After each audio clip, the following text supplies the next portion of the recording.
sekaligus menjadi latihan bagi kita supaya selanjutnya kita tidak lupa lagi bahwa seluruh hidup kita itu harus menjadi kesempatan di mana kita peragakan rahmat pembaptisan, sakramen pembaptisan kita. Harus selalu hidup bersekutu, jangan sendiri-sendiri. Karena Allah menyelamatkan manusia bukan masing-masing, tetapi sebagai komunitas, sebagai persekutuan. Contoh paling jelas dari sejarah keselamatan itu ketika Allah menyelamatkan orang Israel dari perbudakan Mesir, itu tidak satu persatu dia kirim ke tanah terjanji. Tapi itu mereka bergerombol, berbondong-bondong jalan dari Mesir ke tanah terjanji. Allah menyelamatkan bukan satu persatu, tetapi menyelamatkan orang bersama-sama. Karena itu kita harus selalu melatih di dalam kehidupan kita dengan bantuan rahmat baptisan dan rahmat sakramen-sakramen lainnya. Kita harus selalu berusaha untuk bisa bersekutu dengan saudara-saudari kita yang lain. Bahkan di dalam sinode ini, Paus Fransiskus katakan bukan hanya orang-orang yang seiman dengan kita, tetapi seluruh umat manusia boleh berjalan bersama dengan kita, atau sebaliknya kita harus berjalan bersama dengan seluruh umat manusia. Karena Tuhan Allah tidak hanya menciptakan kita, tidak hanya memberikan rahmat-Nya kepada kita, tetapi juga kepada saudara-saudari kita seciptaan. Bahkan tidak hanya manusia, tetapi seluruh ciptaan itu akan diperbaharui pada akhir zaman. Karena itu memang persekutuan itu menjadi tekanan di dalam perjalanan sinodal ini. Itu satu. Yang kedua, yang juga mau kita sasar di dalam sinode ini ialah ikut ambil bagian secara aktif di dalam kehidupan sebagai orang beriman Katolik. Dan ini pesan bukan hanya untuk kita yang rajin ke gereja. Dengan sendirinya pesan untuk kita juga. Tapi ini juga pesan untuk mereka yang sudah jauh dari gereja. Pesan mulai dari bayi, atau pesan untuk mulai dari bayi sampai kepada yang paling tua di dalam gereja. Yang muda, yang tua, yang wanita, yang laki-laki, yang sedang sakit, yang sehat-sehat. Pesan untuk semua orang Katolik untuk ikut ambil bagian secara aktif di dalam kehidupan gereja. Nanti untuk ini, itu sasaran yang ketiga, itu menjadi tugas bagi kita.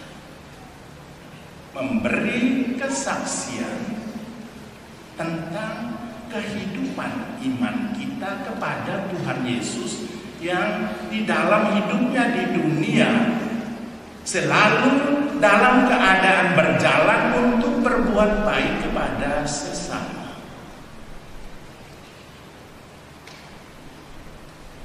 Jadi yang pertama tadi, supaya kita sadar akan hidup bersekutu, hidup sebagai komunitas Allah. Untuk itu kita harus selalu ikut aktif berpartisipasi di dalam kehidupan gereja. Tidak hanya sekedar untuk datang ke gereja, rajin untuk datang ke gereja pada hari Minggu, tetapi juga di dalam macam-macam kegiatan lain yang menunjukkan bahwa kita sementara mengikuti teladan Tuhan Yesus untuk berbuat baik. Itu juga kita harus selalu aktif untuk itu. Kita sudah sekian tahun berjuang untuk memberi semangat atau mendorong komunitas basis gereja ini misalnya. Sudah sekian tahun kita berjuang untuk itu, tetapi sampai pada saat ini saya katakan kita belum berhasil.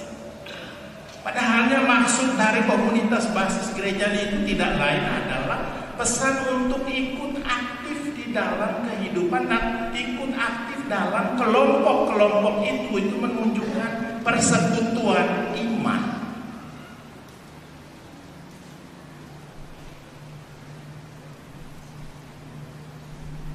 Dan itu semua bahwa kita harus aktif di dalam hidup sebagai orang Katolik untuk mengikuti teladan Yesus, berjalan dan berbuat baik.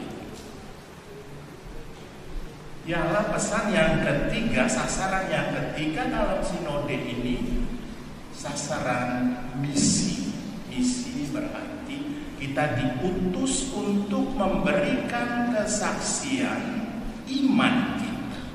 Kesaksian bahwa kita memang percaya kepada Tuhan Yesus, berarti percaya kepada sabdanya dan percaya kepada perbuatannya yang harus kita ungkapkan itu di dalam kehidupan kita sehari-hari.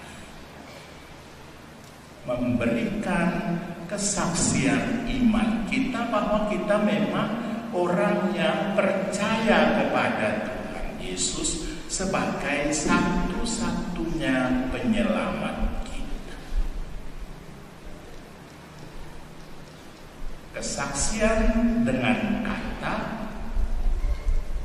berarti kita juga bisa menjelaskan apa yang kita imani. Karena itu di dalam fokus pastoral kita mengetahui lebih banyak isi iman kita itu penting. Supaya kalau orang bertanya kepada kita, kita mewartakan isi iman kita. Kita memberikan kesaksian bahwa saya percaya kepada di dalam gereja Katolik itu begini, begini, begini.